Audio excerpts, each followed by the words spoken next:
தென்னாப்பிரிக்கா அணிக்கு எதிரான டெஸ்ட் போட்டியின் இரண்டாம் நாள் ஆட்டத்தில் இந்திய அணி பின்னடைவை சந்தித்ததற்கு ரோஹித் சர்மாவின் மோசமான கேப்டன்சியே காரணம் என்று முன்னாள் பயிற்சியாளர் ரவி சாஸ்திரி தெரிவித்துள்ளார். தென்னாப்பிரிக்கா அணிக்கு எதிரான பாக்சிங் டே டெஸ்ட் போட்டியில் இந்திய அணி விளையாடி வருகிறது. இந்த போட்டியில் முதல் பேட்டிங் ஆடிய இந்திய அணி 245 ரன்களுக்கு ஆல் அவுட் ஆகியது.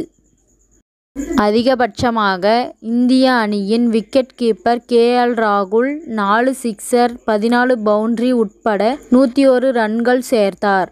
தென்னாப்பிரிக்கா அணி தரப்பில் ரபாடா 5 விக்கெட்டுகளை வீழ்த்தினார். இதனைத் தொடர்ந்து களமிறங்கிய தென்னாப்பிரிக்கா அணி இரண்டாம் நாள் ஆட்ட நேர முடிவில் 5 விக்கெட்டுகள் இழப்பிற்கு 256 ரன்கள் சேர்த்து களத்தில் உள்ளது. இந்த அணியின் தொடக்க வீரர் டீன் எல்கர் 140 ரன்களும் யான்சன் 3 ரன்களுடன் களத்தில் உள்ளனர். ஏற்கனவே தென்னாப்பிரிக்கா அணி 11 ரன்கள் முன்னிலை பெற்றுள்ளது. இதனால் 3ஆம் நாள் ஆட்டத்தில் தென்னாப்பிரிக்கா அணியை விரைந்து ஆல் அவுட் செய்ய வேண்டிய கட்டாயத்திற்கு இந்திய அணி தள்ளப்பட்டுள்ளது. ஏனென்றால் செஞ்சுரியன் மைதானத்தில் சேர்க்கப்படும் ஒவ்வொரு ரன்னும் எதிரணிக்கு பின்னடைவை ஏற்படுத்தும்.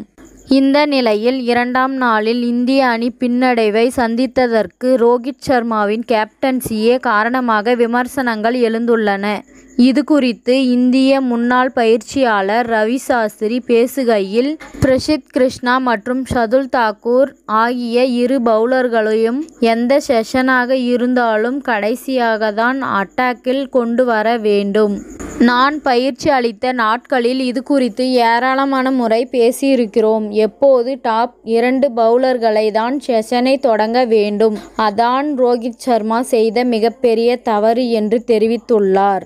டீன் எல்கர், சோர்சி இருவரும் இரண்டாவது விக்கெட்டுக்கு 93 ரன்கள் சேர்த்தனர். இவர்களை பிரிக்க பும்ரா, சிராஜ் இருவரும் கூட்டணியின் மூலமாக இரண்டாவது செஷனை தொடங்காமல் ஷர்துல் தாக்கூர், பிரசித் கிருஷ்ணாவை வைத்து ரோஹித் சர்மா தொடங்கினார். இவர்கள் இருவரும் அதிக பவுண்டரிகளை விட்டுக் கொடுத்ததால் தென்னாப்பிரிக்கா அணியின் ஸ்கோரும் வேகமாக உயர்ந்தது குறிப்பிடத்தக்கது.